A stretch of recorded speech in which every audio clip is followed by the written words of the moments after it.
Esther, chapter 3. After these events, King Xerxes honored Haman, son of Hammedatha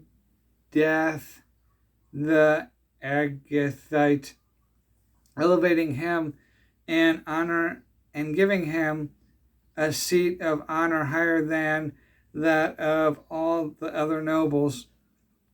All the royal officials at the king's gate knelt down and paid honor to Haman, for the king had commanded this concerning him. But Mordecai would not kneel down or pay him honor. Then the royal officials at the king's gate asked Mordecai, "Why do you dishonor the king's command?" Day after day they spoke to him, but he refused to comply. Therefore they told Haman about it to see whether Mordecai's behavior would be tolerated, for he had told them he was a Jew. When Haman saw that Mordecai would not kneel down or pay him honor, he was enraged.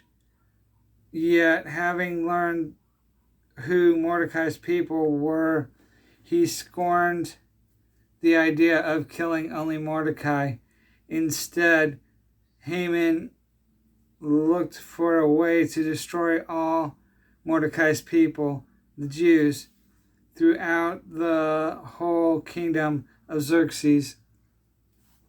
In the 12th year of King Xerxes, in the first month, the month of Nisan, they cast the pur, that is the lot, in the presence of Haman to select a day and month, and the lot fell on the 12th month, the month of Adar. Then Haman said to King Xerxes, "There's a certain people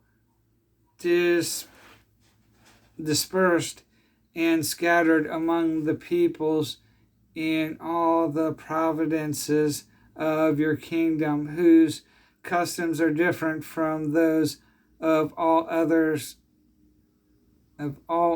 people, and who do not obey the king's law. It is not in the king's best interest to tolerate them. If it pleases the king, let a decree be issued to destroy them, and I will put 10,000 talents of silver into the royal treasury for the men who carry out this business." So the king took his signet ring from his finger and gave it to Haman, son of Hammedatha the Agagite, the enemy of the Jews. "Keep the money," the king said to Haman, "and do with the people as you please." Then on the 13th day of the first month, the royal secretaries were summoned. They wrote out in the script of every province and in the language of each people all Haman's orders to the king's satraps, the governors of the various provinces, and the nobles of the various peoples.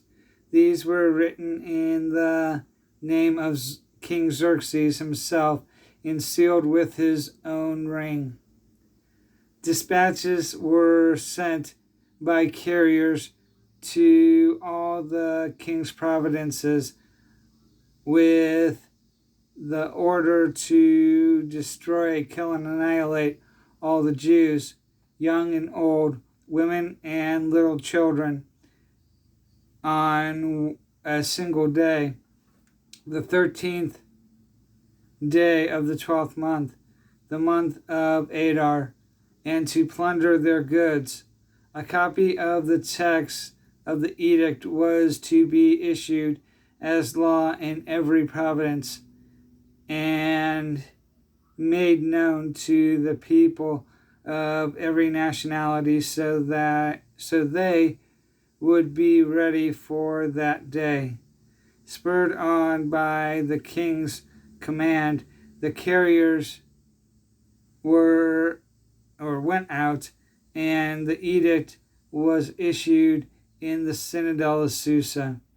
The king and Haman sat down to drink, but the city of Susa was bewildered.